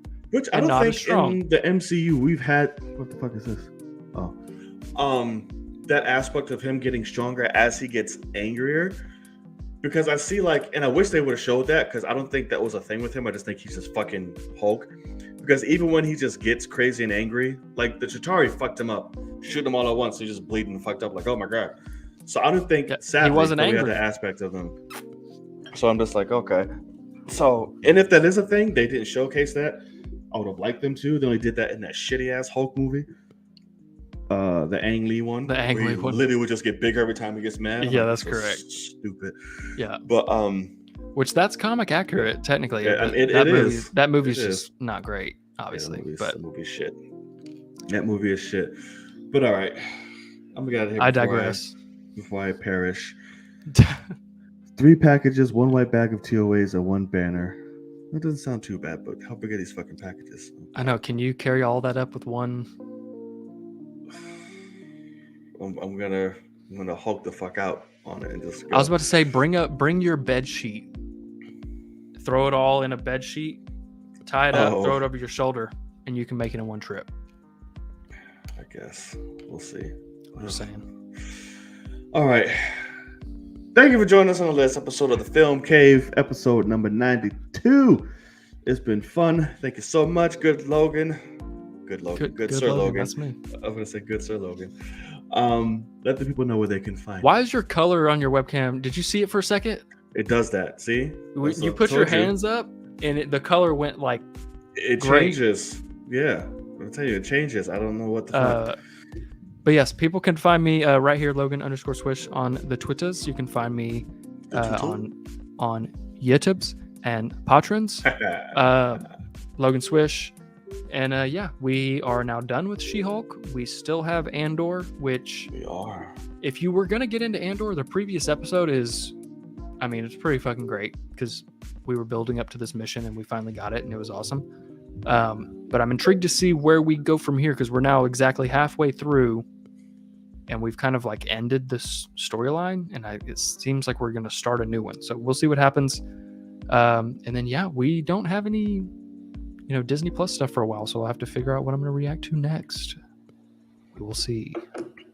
Heard it. Everything Hulk was great. And see, this is why I just take nothing seriously. That's not true at all. This is why I take nothing seriously that you say. Like, granted, this is why. Hulk running through the desert and jumping, dope as shit. Oh, like, cool. But everything amazing. Yeah, correct. Like when he throws that tank, dope. That's the same scene, but like it's still dope. It was all right. Go ahead. Stupid. You can find me up top all forums, social media. Go hit that follow, that like, that subscribe. It's great. Appreciate it so much. Sorry, this intro is horrible. I'm dying, and I'm not looking forward to what I'm about to do. So correct. Apologies. But it's your boy, Knight. And I'm Logan. And as always, we will see y'all in the cave. Peace. See you guys.